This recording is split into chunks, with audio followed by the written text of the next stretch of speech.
The number one reason your POT symptoms are not getting better is because you are treating it like it's a cardiovascular based disorder. It is not a cardiovascular based disorder. It is a nervous system disorder that manifests itself in a variety of systems and organs throughout the body. Yes, the cardiovascular system is definitely a manifestation, right? You get your tachycardia when you go from laying to standing. But guess what? How many patients I get who come in on metoprolol, propranolol, maybe they're also on mitodrine or, fludrocortisone or something to help get their heart rate and blood pressure appropriate. But guess what? They're still not ever doing great. And it's because they're currently just getting symptom management. So we have to step back and say, what is driving your nervous system to dysfunction, right? Because it's autonomic nervous system issues. And your imaging is going to be normal. So what's happening there, right?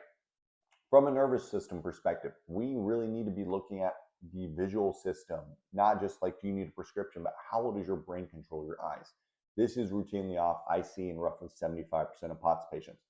Next, we also need to be looking at the balance system, specifically the vestibular system. The vestibular system plays a big role in heart rate and blood pressure changes when you go from laying to standing. If it's not appropriate, you will have issues. But we also need to remember that our nervous system, okay, right, it does not live in isolation.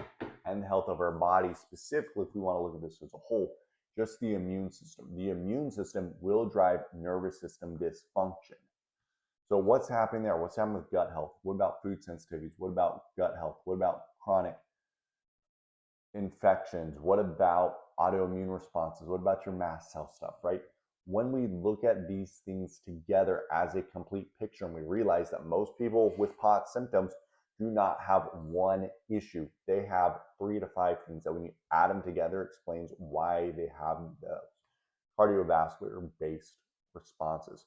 So if you're looking for help with your POTS and you want to see maybe what can be done, feel free to reach out to my clinic as I work with people one-on-one to really get to the bottom of what's happening. So if you're looking for this approach, reach out and I'd be happy to help.